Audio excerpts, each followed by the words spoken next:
Mom, can we get the strawberry milk this time? The one with the bunny on it? Of course, sweetie, let's find it. Mommy, can we get the strawberry milk this time? The one with the bunny on it.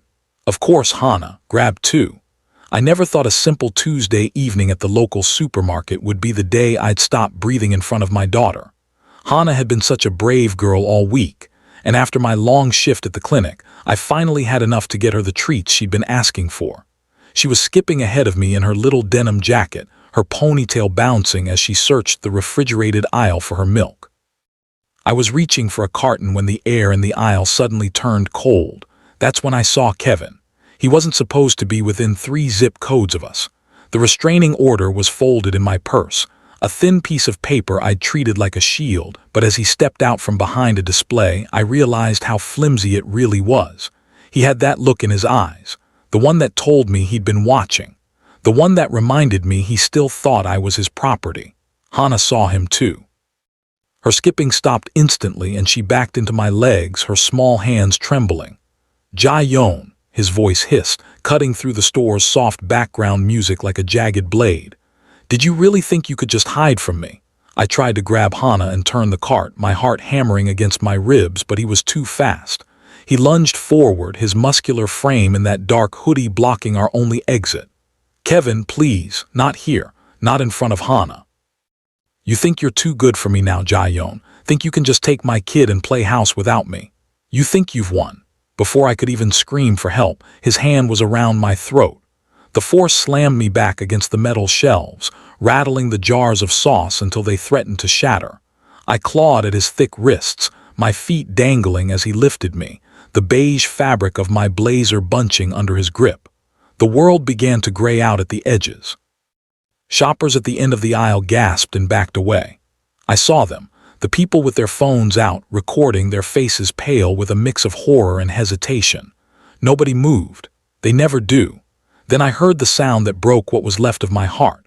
Hannah had dropped to the linoleum floor, her knees hitting the hard ground. She clasped her tiny hands together like she was in church, her face wet with tears as she wailed, "Daddy, stop. Please, Daddy, don't hurt Mommy, please." Kevin didn't even flinch. He leaned in closer, his breath hot against my face, his eyes filled with a terrifying, twisted satisfaction. "You're nothing," he whispered. "You're mine until I decide you're done." I was slipping away, my lungs burning, my daughter's prayers the only thing I could hear. But then I saw him. Standing just 10 feet away was a man who looked like he belonged in a boardroom, not a grocery store. He was tall, dressed in a sharp black suit that screamed power, and as the light hit his neck I could see the dark ink of tattoos creeping up toward his jawline. He wasn't yelling. He wasn't filming. He was just watching with a cold, controlled expression, his hands steady at his sides. If you're watching this right now, I need you to hit that like button and comment with your city and the current time. Because what happened in the next 10 seconds is going to show you exactly what happens when a monster meets a king. I need you to see how fast the world changes when a man like Min-Jae Lee decides that enough is enough. Min-Jae didn't move with the frantic energy of the crowd. He didn't shout. And he didn't hesitate. He simply began to walk toward us, his leather soles clicking against the grocery store floor with a rhythmic, predatory, steady pace. As he approached, he reached up with his right hand and began to slowly twist a heavy gold ring off his pinky finger, dropping it into his breast pocket without looking. Kevin was too consumed by his own rage to notice the shift in the air. He was still snarling at me, his fingers digging deeper into my windpipe, his face a mask of ugly triumph. "You think anyone is coming to save you, Ji-Yeon? Look at them. They're terrified of me." "He should be more worried about me," a voice intervened. It wasn't loud, but it carried a weight that seemed to suck the oxygen out of the aisle. Kevin stiffened, his head snapping toward the sound. He saw Min-Jae, who was now only 3 feet away, calmly sliding a second ring, a dark onyx band, from his finger. Min-Jae's eyes weren't on Kevin's face. They were fixed on Kevin's hand, the one currently crushing my throat. "Get lost, man," Kevin spat, though I felt his grip falter slightly. "This is family business. Walk away if you know what's good for you." Min-Jae didn't walk away. Instead, he stopped. He looked at Hannah, who was still on her knees, her little face red from crying. For a split second, the ice in his expression thawed into something resembling pity. Then he looked back at Kevin, and the temperature in the room seemed to drop 10 degrees. "I don't like men who make children pray for mercy," Min-Jae said softly. He reached out, his movements so fluid they looked rehearsed, and gripped Kevin's wrist. It didn't look like he was squeezing hard, but Kevin's eyes suddenly bugged out. A choked gasp escaped my ex-husband's lips as his fingers involuntarily forced open, releasing my throat. I slumped against the shelves, gasping for air, clutching my neck as the blood rushed back to my head. "Let go of me," Kevin roared, swinging a heavy left hook toward Min-Jae's face. Min-Jae didn't flinch. He moved his head just an inch to the left, letting the fist whistle past his ear. In the same motion, he stepped into Kevin's personal space, placing a palm against Kevin's chest and sweeping his leg. It happened so fast it was a blur. One moment Kevin was a towering wall of muscle.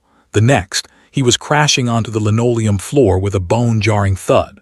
The supermarket went silent. The only sound was the hum of the refrigerators and Hannah's ragged sobbing. Kevin scrambled to get up, his face twisted in a mixture of embarrassment and fury. "You have no idea who you're messing with," he screamed, lunging forward like a wild animal. Min-Jae met the charge with a clinical precision that was terrifying to behold. He caught Kevin's arm, twisted it behind his back, and forced him face first into a display of canned peaches. The metal shelves groaned under the impact. Min-Jae leaned in close, his lips near Kevin's ear, his posture as composed as if he were discussing a business merger. "I know exactly who you are, Kevin Choi," Min-Jae whispered, though the silence of the store made it audible to me. "You're a man who hides behind a dark hoodie and a history of fear, but today the fear stops." He applied a small amount of pressure to Kevin's arm, and I heard a sickening pop. Kevin howled, his knees buckling. Min-Jae didn't let him fall. He kept him pinned, his tattoos visible under the fluorescent lights, the scales of a dragon winding up his neck, disappearing into his hairline. It was the mark of a world I had only seen in movies, a world of shadows and absolute consequences. "If you look at her again," Min-Jae continued, his voice devoid of emotion, "I will take more than just your pride. If you breathe near this child, I will make sure you never breathe again. Do you understand?" Kevin, the man who had haunted my dreams for years, the man who had made me feel like a flickering candle in a hurricane, nodded frantically. He was shaking. For the first time in our history, he was the one who was small. Min-Jae released him with a shove that sent him sprawling toward the exit. "Run," Min-Jae commanded. Kevin didn't look back. He scrambled to his feet and bolted through the sliding glass doors, disappearing into the parking lot. The silence that followed was heavy. The shoppers were still frozen, their phones lowered now, sensing that the man in the suit was far more dangerous than the one who had just fled. Min-Jae didn't look at them. He turned toward us. The predatory stillness vanished, replaced by a strange, somber elegance. He reached into his pocket, pulled out his rings, and slid them back onto his fingers one by one. The gold and the onyx clicked into place, the armor of a king returning to his throne. He walked over to Hannah, who was still trembling on the floor. He knelt down, heedless of his expensive trousers touching the dirty linoleum. He reached out a hand, pausing to let her see it, and then gently tucked a stray lock of hair behind her ear. "It's over now, little one," he said, his voice surprisingly warm. "The bad man is gone, he won't be coming back." Hannah looked at him, her large eyes searching his cold, handsome face. She didn't pull away. Instead, she let out a long, shaky breath and leaned toward him. Then he looked up at me. I was still leaning against the shelf, my hand over my bruised throat, my heart trying to find its rhythm. I expected him to walk away, to leave us with the mess of our lives, but he didn't. He stood up, offering me a hand. "Are you all right, Ji-Yeon?" The way he said my name, it wasn't a threat or a claim. It was a question, an acknowledgement of my personhood that Kevin had spent years trying to erase. As I took his hand, I felt the cold metal of his rings against my palm, and for the first time in my life, I felt a different kind of fear. It wasn't the fear of being destroyed. It was the terrifying, beautiful realization that my world had just been tilted on its axis, and nothing would ever be the same again. I didn't realize I was shaking until Min-Jae reached down to pick up my purse, which had spilled its contents across the floor during the struggle. He moved with a quiet, efficient grace, gathering my keys, my lipstick, and finally, the the crumpled, multi-page document that I had carried like a talisman for 6 months. He stood up and held the restraining order in his hand, his eyes scanning the legal jargon and the official court seal at the bottom. "This," he said, his voice low and steady as he tapped the paper. "This is what you've been relying on." I swallowed hard, the skin of my throat feeling tight and tender. "It's a court order. The police said if he came near us, I should just show it to him. They said the law would protect me." Min-Jae looked at the paper, then back at the sliding glass doors where Kevin had vanished into the night. Without a word, he began to fold the document, not with anger but with a dismissive finality. He didn't hand it back. Instead, he tucked it into the side pocket of my bag as he handed the purse to me. "A piece of paper only works on men who respect the ink," Min-Jae said, stepping closer. His presence was overwhelming, a mixture of expensive cologne and the cold scent of the winter air he'd brought in with him. Kevin Choi does not respect the law. He only respects what he fears. And right now, the only thing he fears is the police arriving 10 minutes too late to save you. Hana was still clinging to my leg, her face buried in the beige fabric of my blazer. I reached down to stroke her hair, my fingers still trembling. Around us, the supermarket was beginning to breathe again. A manager was finally approaching, hovering a safe distance away with a walkie-talkie, and a few onlookers were whispering, their eyes darting between the broken display of peaches and the man in the black suit. Min-Jae ignored them all. His focus was an absolute, unwavering beam directed solely at us. "The system gave you a shield made of wood to fight a man with a hammer, Ji-Yeon. It's designed to process your tragedy after it happens, not to prevent it." I didn't know what else to do, I whispered, the reality of my helplessness crashing down on me. "I followed every rule, I went to every hearing, I did everything the judge told me to do." "I know you did," he replied, and for the first time I saw a flicker of something human behind the steel of his gaze, a flash of recognition or perhaps a memory of his own. "But rules are for people who play by them. Men like Kevin, they see your compliance as a weakness. They see that paper as a dare." He reached into the inner pocket of his suit jacket and pulled out a small, heavy card. It wasn't white or flimsy like a standard business card. It was matte black, made of a thick, textured material with only a single name and a phone number embossed in silver. No company name, no title, just Min-Jae Lee. He held it out to me. When I took it, the weight of the card felt significant, almost like a weapon in its own right. "The law failed you tonight," he said, his voice dropping to a tone that felt like a private vow. "It failed you every time he raised his hand in your home, and it failed you the moment he stepped into this store. I am telling you now, that ends. From this moment on, you don't call the station and wait for a siren. You call this number." I looked down at the card, then up at the dragon ink curling around his neck. I knew what people said about men like him. My cousins had whispered about the boss who ran the logistics at the docks, the man who settled debts that the courts couldn't touch. My mother had warned me to never catch the eye of someone whose power didn't come from a ballot box. "Why?" I asked, my voice cracking. "Why would you do this for us? You don't even know me." Min-Jae looked at Hana, who had finally looked up, her tear-stained face curious and wary. He didn't smile. I suspected he wasn't a man who smiled often, but his expression softened just enough to settle the air. "Because I know what it's like to realize too late that a piece of paper can't stop a bullet or a fist," he said. The words were heavy with a grief he didn't explain. "I have spent my life building an authority that doesn't require a judge's signature.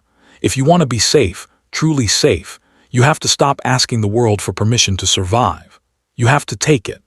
The store manager finally reached us, babbling about calling the authorities and filing an incident report. Min-Jae didn't even turn his head. He merely held up a hand, and the manager stopped mid-sentence, silenced by a level of authority that no retail training could prepare him for. "Go home, Ji-Yeon," Min-Jae said, his eyes locking onto mine one last time. "Bathe your daughter, lock your door, and put that card by your bed. Tomorrow the world will try to tell you that what happened here was just a violation of a stay-away order. But you and I know it was an attempted murder." He leaned in slightly, and I caught the glint of the rings back on his fingers. "The law will offer you a process. I am offering you a result. Decide which one you want." Without waiting for an answer, He turned and walked toward the exit. He didn't look back to see if I was following. He didn't look at the cameras or the crowd. He simply walked out into the night, a shadow returning to the shadows, leaving me standing in the middle of the grocery aisle with a useless restraining order in my bag and a black card in my hand that felt like the beginning of a very different kind of life. The following morning, the kitchen in my mother's house smelled of ginger and steamed rice, but the usual comfort of the scent felt thin, unable to mask the clinical smell of the antiseptic I'd used on my neck. I wore a high-collared sweater to hide the fingerprint bruises Kevin had left behind, but I couldn't hide the black card sitting on the wooden table between us. It looked like a dark void against the floral tablecloth. My mother, Min-Jae, didn't touch it. She stared at it while she poured tea, her movements stiff and uncharacteristically silent. Beside her, my older cousin Ji-Yeon leaned back in his chair, his eyes narrowed as he studied the embossed silver name. Ji-Yeon worked at the shipping yards. He was a man who heard the heartbeat of the city long before it reached the local news. "Where did you get this, Ji-Yeon?" Ji-Yeon asked, his voice dropping into a register I'd never heard before. It wasn't the protective tone of an older brother.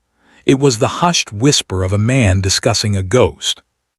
"He was at the supermarket," I said, my voice still sounding like it was scraping against sandpaper. "He stopped Kevin.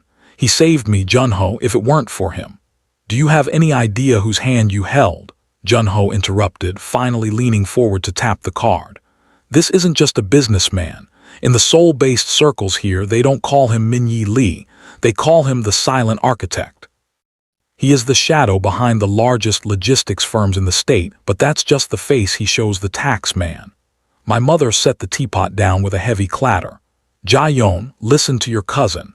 There are stories about that man's family. They say the Lee lineage goes back to the old districts in Incheon.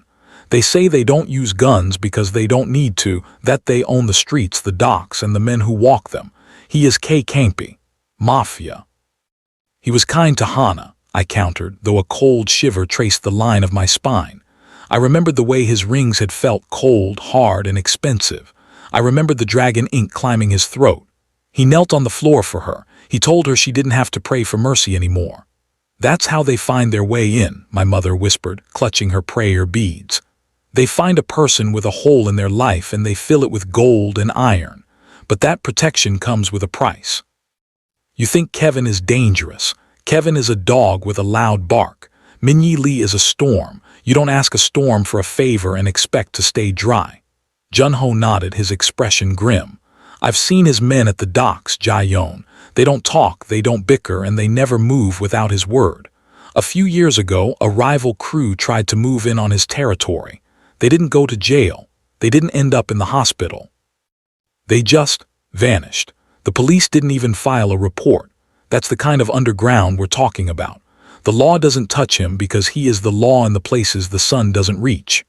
I looked down at the matte black card. I thought about the piece of paper currently sitting in my trash can, the restraining order that Kevin had laughed at.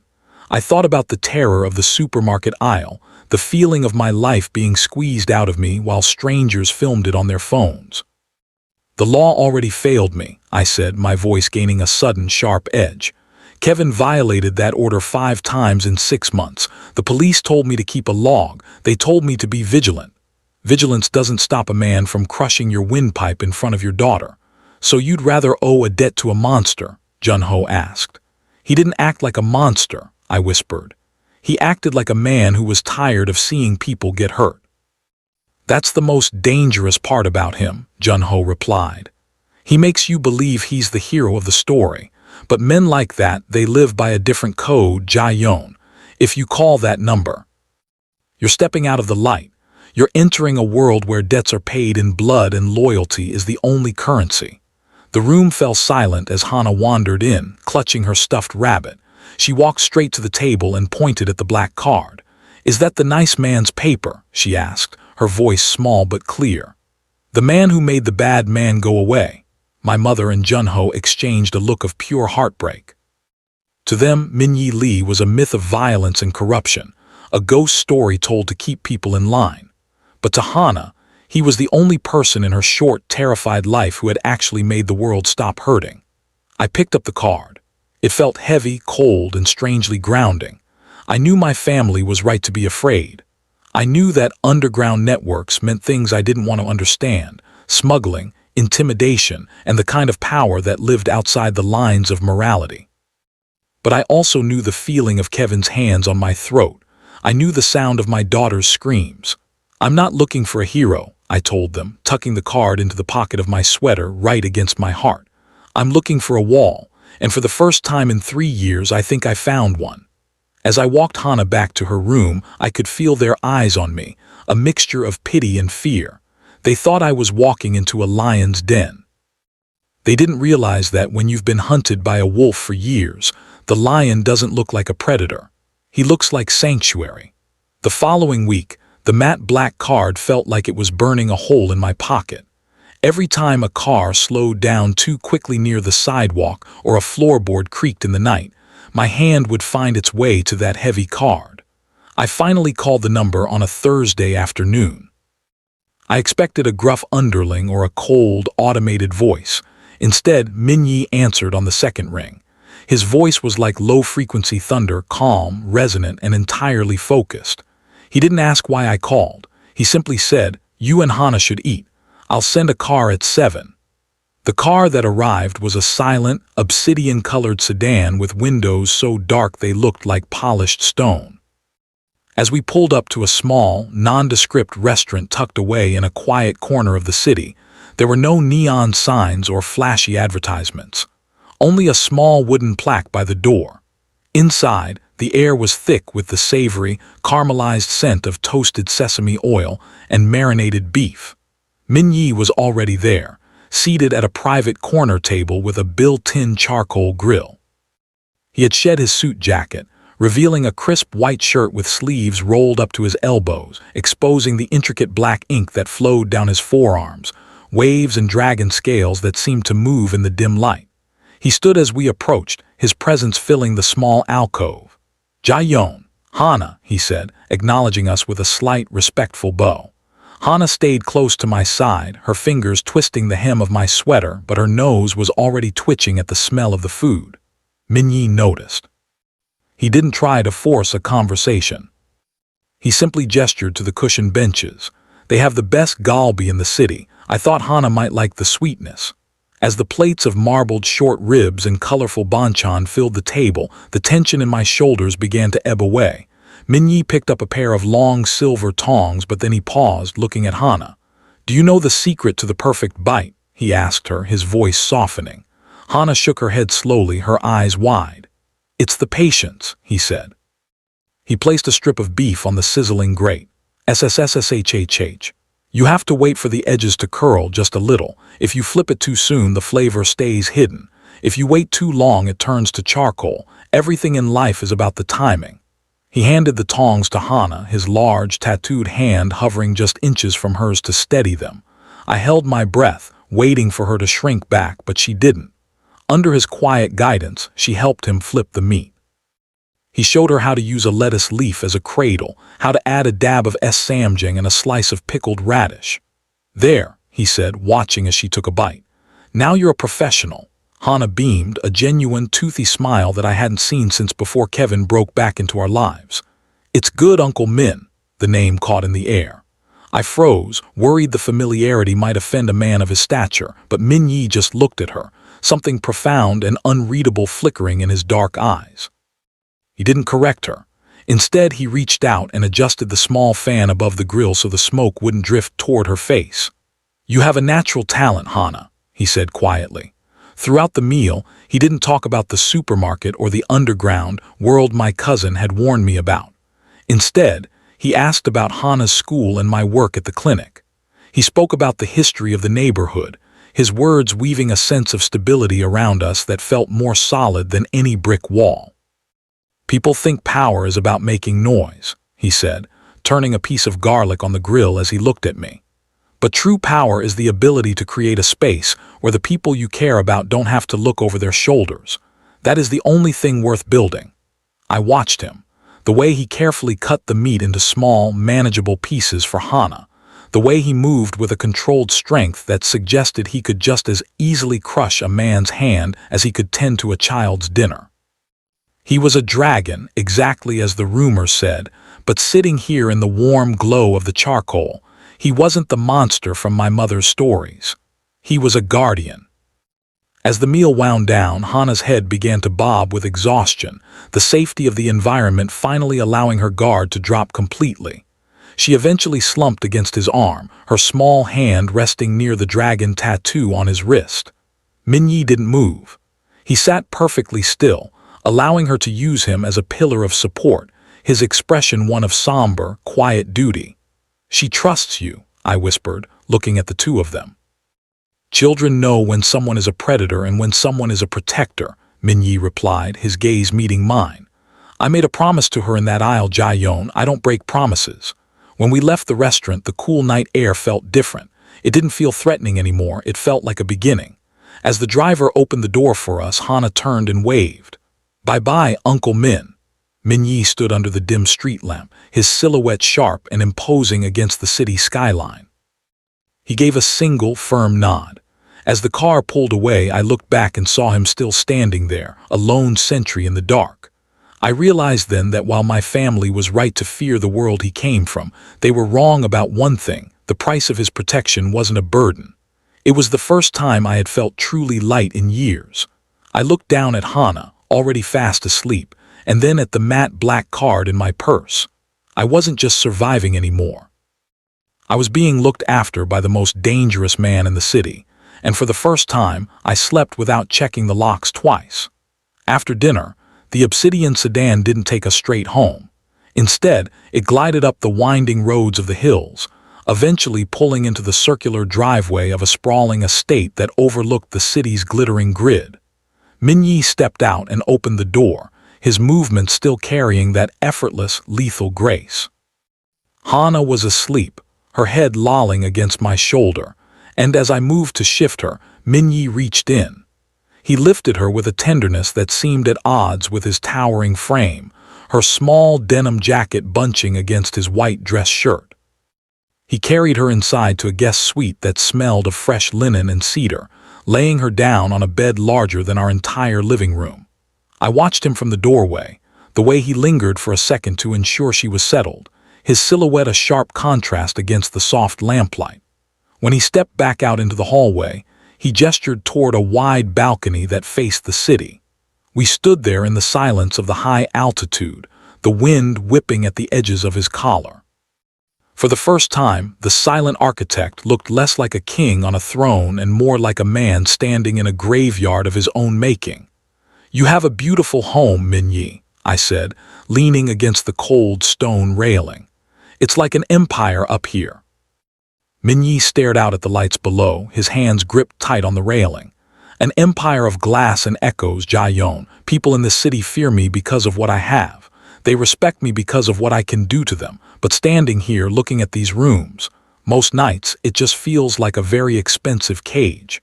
I looked at him, surprised by the sudden vulnerability in his voice. "My family told me stories. They said you have everything anyone could ever want." "I have resources," he corrected, his voice dropping to a low, gravelly hum. "I have men who will move mountains on my command. I have the ability to change the fate of a business or the life of an enemy with a single phone call. But for a long time that power meant nothing." He turned to face me, the moonlight catching the dark ink of the dragon on his neck. "5 years ago I had a wife, Yoon-hee, and a daughter, Ji-Yeon. She would have been just a few years older than Hana is now." The air between us seemed to thicken. I didn't say anything, I didn't have to. The grief radiating from him was a physical weight. "In my world there are rules," he continued, his eyes hardening. "But not everyone follows them. A rival family, men who didn't care about the codes of the underground, decided that the best way to break me was to take what I loved. I was powerful, I was wealthy, I had 100 men under my thumb. And yet I couldn't stop a car bomb from taking them both while I was in a board meeting 10 miles away." He looked down at his hands, the gold and onyx rings glinting. "I spent the next 3 years dismantling every person involved. I used every ounce of my empire to ensure they ceased to exist. And when the dust settled, I realized I was standing in the middle of a kingdom with no heirs. I had all this authority, all this strength, and absolutely no one left to protect. He stepped closer, the warmth of his presence cutting through the chilly mountain air. When I saw you in that supermarket aisle, Ji-Yeon, I didn't just see a woman in trouble. I saw a moment I had missed 5 years ago. I saw a chance to finally use this weight I carry for something other than revenge. I reached out, my fingers tentatively brushing the sleeve of his shirt. You don't owe us anything, Min-Jae. You already saved us. You don't understand, he said, his gaze locking onto mine with an intensity that made my breath hitch. For 5 years I have been a ghost in a suit. I built this empire out of habit, out of spite. But watching Hana flip that meat on the grill tonight, hearing her call me uncle, it was the first time this house didn't feel like a tomb. He reached out, his thumb grazing the line of my jaw just above the fatting bruises Kevin had left. His touch was electric, a mixture of rough skin and absolute gentleness. I told you the law failed you, and it did, but I am failing myself if I let this power go to waste again. I have an empire, Ji-Yeon, and for the first time in a very long time, I feel like I finally have a reason to defend the gates. In that moment, the rumors of the mafia boss and the silent architect faded away. He wasn't the monster my mother feared, and he wasn't just the man who removed his rings to fight. He was someone who understood that the greatest tragedy isn't losing power, it's having it and having no one to hold it for. We aren't a project, Min-Jae, I whispered. We're just people. I know, he replied, his hand lingering on my face. That's why you're the only thing in this city that actually matters. As we stood there overlooking the world, I realized that the debt my cousin warned me about wasn't one of money or blood. It was a debt of the heart. Min-Jae Lee had given us his protection, but in the quiet of his empty empire, we had given him something he thought was gone forever, a purpose. The peace we had found in Min-Jae's presence felt like a fragile glass sculpture, beautiful, clear, but prone to shattering at the slightest vibration. For 3 weeks, the world had been quiet. Kevin was in custody awaiting his preliminary hearing, and for the first time in years, I didn't wake up with my heart racing. But the thing about men like Kevin is that they don't know how to exist without causing pain. They view silence not as peace, but as an opportunity. I was sitting in the break room of the clinic sipping lukewarm coffee when my phone buzzed on the laminate table. It was a message from an unknown number. My stomach did a slow, nauseating flip before I even opened it. The image loaded pixel by pixel, a jagged spear of ice piercing through my chest. It was a photo of Hana. She was standing at the edge of the school playground, her denim jacket bright against the gray pavement. She was laughing, her hair messy from playing tag, completely unaware of the person standing just a few feet away, hidden behind a chain-link fence, capturing her image. The text beneath it read, "You think you're safe because of your new boyfriend. No one can keep me away from my daughter. I see everything." The phone slipped from my numb fingers, clattering onto the floor. I didn't cry. I didn't scream. I just stopped breathing, the same way I had in the supermarket aisle. Kevin was behind bars, but his reach, facilitated by his mother or some desperate friend, was still long enough to touch the only thing that mattered to me. I didn't call the police. I didn't call my mother. I picked up the matte black card from my wallet and dialed the number that had become my lifeline. "Min-Jae," I whispered as soon as he picked up. "He sent a photo. He's at her school. Someone is watching her right now." The silence on the other end was more terrifying than any shout. It was a cold, vacuum-sealed void. "Stay where you are, Ji-Yeon," he said, his voice stripped of all warmth. "I am already moving." By the time I reached Hana's school, 2 obsidian-colored SUVs were already parked at the curb. Min-Jae was standing by the gate, his black suit perfectly pressed, his hands clasped behind his back. He looked like a statue of a god from a forgotten era, implacable and lethal. 2 men in similar suits stood 10 paces behind him, their eyes scanning the surrounding trees and parked cars with predatory focus. Hana was inside the office, safe and eating a snack, protected by the security detail Min-Jae had apparently dispatched the moment the call ended. But Min-Jae wasn't looking at the school. He was looking at a man pinned against a brick wall 50 yards down the street. It was Kevin's younger cousin, a boy named Leo who had always done Kevin's dirty work. He was trembling, his face pale as a ghost, as one of Min-Ye's men held him by the scruff of his neck. A high-end camera with a long lens sat smashed on the sidewalk at his feet. I walked toward Min-Ye, my legs feeling like lead. "Is she okay? Did he touch her?" Min-Ye turned to me. The softness I had seen at the barbecue was gone, replaced by the silent architect, the man who dismantled empires. He reached out and gripped my shoulder, his thumb pressing firmly into the fabric of my sweater. "She is untouched, and she will stay that way." He walked toward the boy pinned against the wall. The air seemed to vibrate with the sheer force of Min-Ye's intent. He didn't raise his voice. He didn't even remove his rings this time. He simply stood in front of Leo, his shadow swallowing the younger man whole. "You were sent here to send a message," Min-Ye said, his voice a low, vibrating hum. "Now you will take one back." He leaned in, his face inches from Leo's. "Tell Kevin that every time he thinks of her name, I will take something from him. Tell him that prison walls are made of stone, but my reach is made of shadow. If another photo is taken, if another word is whispered to her, he won't make it to his trial. He will simply cease to be." Min-Ye reached out and grabbed the boy's hand, the one that had held the camera. He didn't break it, but I saw the boy's knees buckle from the sheer pressure. "The law is a process, boy. I am an end. Do not make me reach the end." He signaled to his men, and they let Leo go. The boy stumbled, nearly falling over his own feet, and ran toward a waiting car, as if the devil himself were at his heels. Min-Ye turned back to me, the ice in his eyes finally beginning to melt as he looked at my face. He reached out and tucked a stray hair behind my ear, his touch lingering. "I told you I would be your wall, Ji-Yeon," he said softly. "A wall doesn't just stand there, it pushes back." "They know where she is," I sobbed, the adrenaline finally giving way to terror. "They know her schedule, they know everything." "They know nothing," Min-Ye corrected. He looked at the SUVs, then back at me. "From this moment on, the world you knew is over. You will never walk alone again. You will never wonder who is behind you, because I am behind you. And behind me is a force that men like Kevin cannot even imagine." He took my hand, his rings cold and solid against my skin. As he led me toward the car to collect Hana, I realized that the underground my family feared wasn't just a place of crime. It was a place of absolute, terrifying loyalty. For the first time, I wasn't afraid of the monster in the shadows, because the man holding my hand was the king of them. The morning of the preliminary hearing, the courthouse was a monolith of cold marble and indifferent bureaucracy. Usually, this was a place where I felt invisible, just another case number in a sea of domestic tragedies. But today, as I walked up the wide stone steps, the air felt different.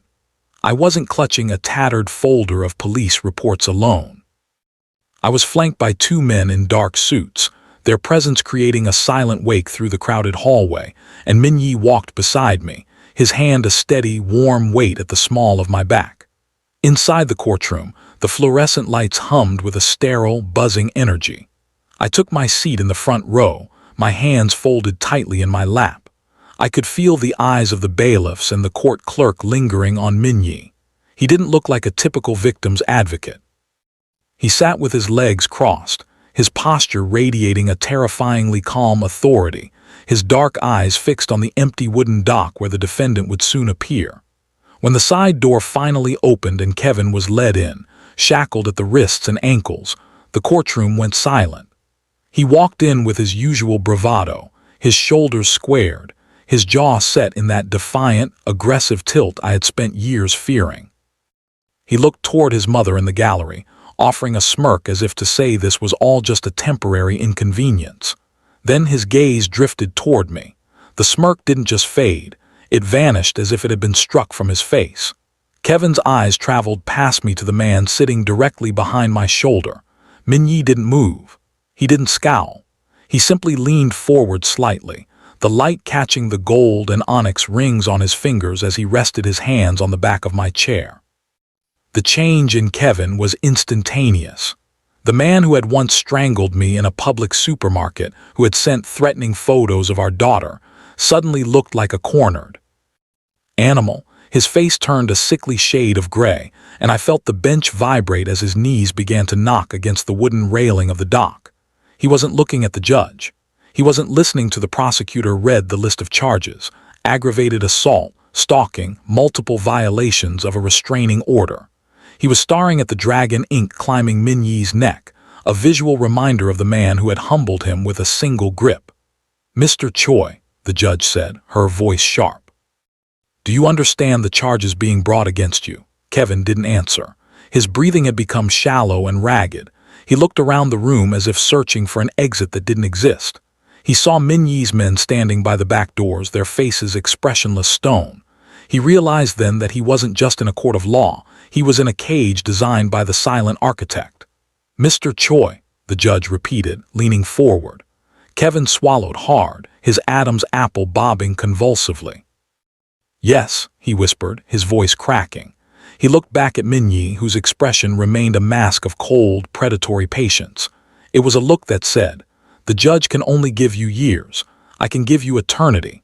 Throughout the testimony, whenever I felt my voice falter, I felt the slight pressure of Min-Ye's hand on the back of my chair. It was a silent anchor. For the first time, I wasn't a victim pleading for mercy from a system that usually forgot me the moment I left the building. I was the protected interest of a man who owned the very ground we stood on. When the prosecutor brought up the schoolyard photos, Kevin's lawyer tried to object, claiming lack of evidence. Min-Ye didn't blink. He just shifted his gaze to the lawyer, a brief, icy stare that made the older man stumble over his next sentence and eventually sit down, his objection forgotten. By the end of the hearing, the judge denied bail, citing Kevin as a high-risk threat to the community. As the bailiffs moved to lead Kevin away, he did something I never thought I'd see.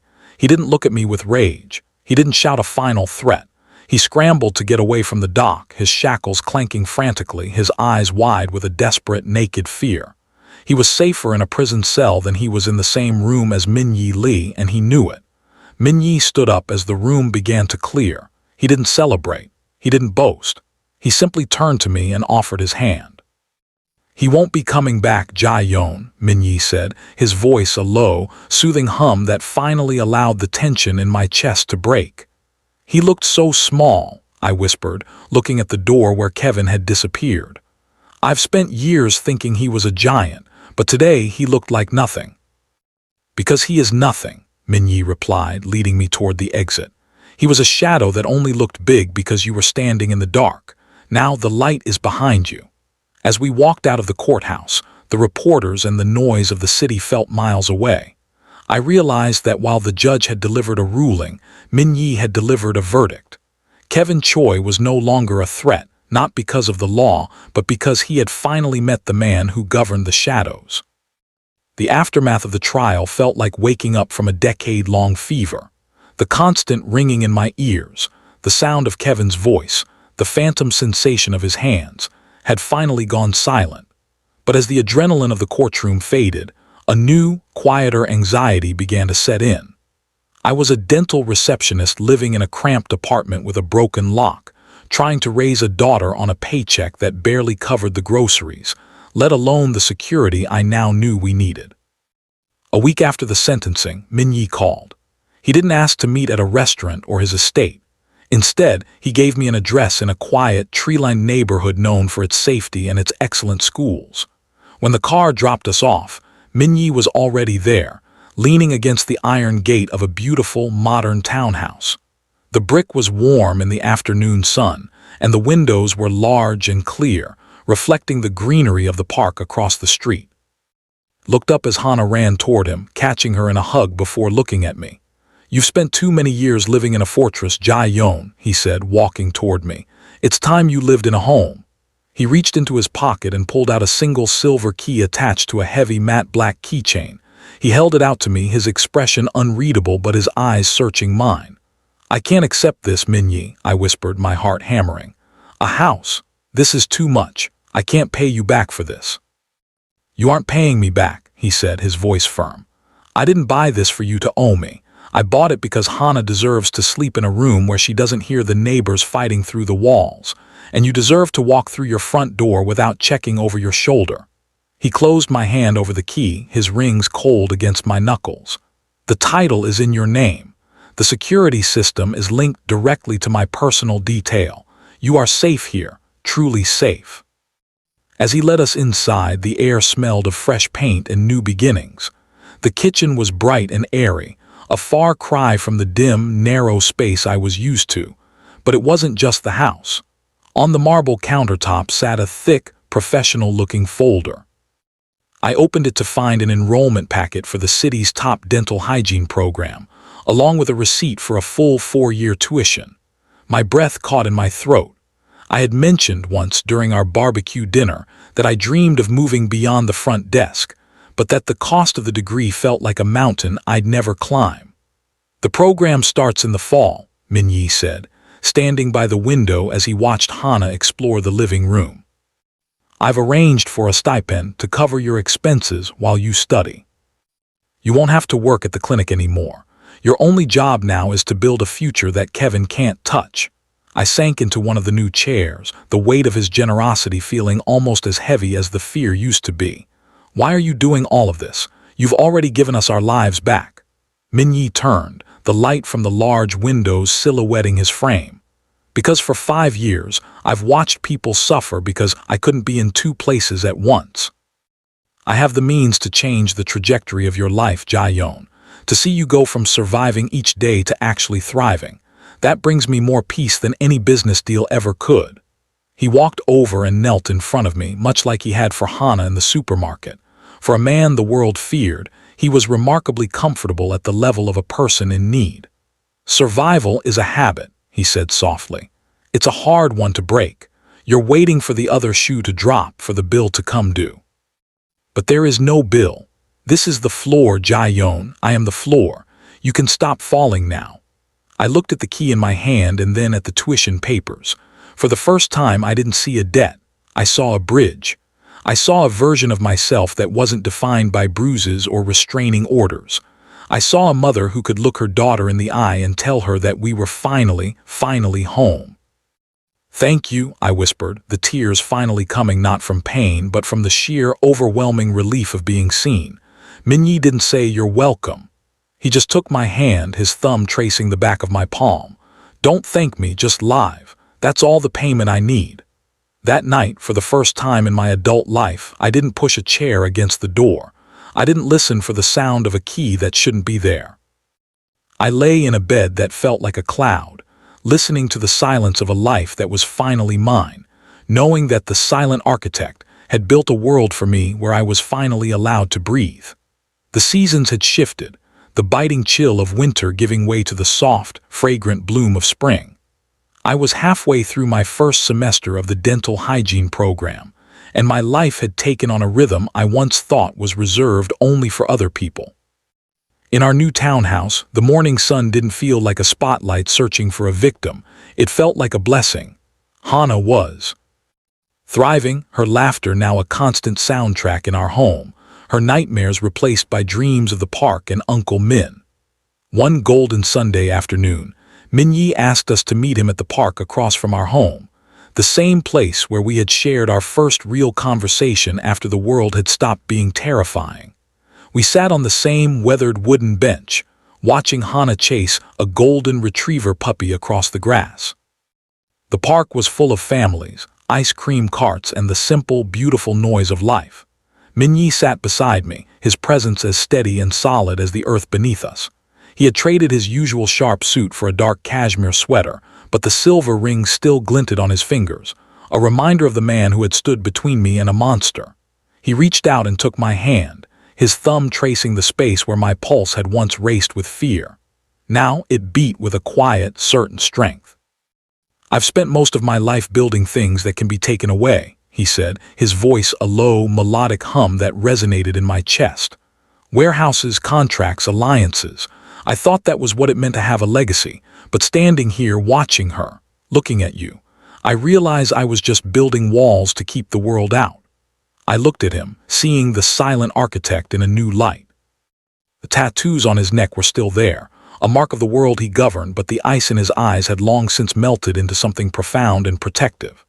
The day I saw you in that supermarket, he continued, his gaze locking onto mine, something inside me that had been dead for 5 years started to breathe again. I told myself I was just doing a duty. I told myself it was about justice. But the truth is, Ji-Yeon, you and Hana didn't just need a protector. I needed a reason to be one. He reached into the pocket of his sweater and pulled out a small, velvet box. My breath hitched, not with the panic of the past, but with a soaring, overwhelming sense of the future. I'm not asking you to marry me today, he said softly, opening the box to reveal a simple, elegant band of platinum set with a single, radiant diamond. You are still healing. You are building your own career, your own identity, your own strength. I want you to have the time and space to become the woman you were always meant to be before the world tried to break you. He took the ring out, the light catching its facets. But I want you to know that my intentions are permanent. I am not a temporary shield, and I am not a passing shadow. I am the man who stays. He slid the ring onto my right hand. It was a promise ring, a vow of consistency, a declaration of intent. When you are ready, I will ask you properly. But until then, I want you to know that you and Hana are my family now, and I protect my family always. I looked down at the ring, then at the man who had chosen to rebuild my entire world from the ashes of my abuse. I looked at Hana, who was now running back toward us, her face flushed with joy, yelling, "Uncle Min, did you see me?" Min-Jae stood up, catching her in his arms and swinging her around until she shrieked with delight. He looked at me over her shoulder, a rare, genuine smile breaking across his handsome face. For the first time in my life, I wasn't afraid of what was around the corner. I wasn't waiting for the other shoe to drop or for the piece to shatter. I had been grabbed by the throat by a man who wanted to destroy my spirit, but I had been saved by a man who chose to cherish it. The scars on my neck had faded, and the piece of paper that had failed me was a distant memory. In its place was something much stronger, a promise made in the light, backed by a man who ruled the shadows. As we walked back toward our home together, the three of us silhouetted against the setting sun, I finally understood that real love doesn't look like control. It looks like the freedom to finally stop running. We weren't just survivors anymore. We were a family. And for the first time, the future didn't look like a threat. It looked like home.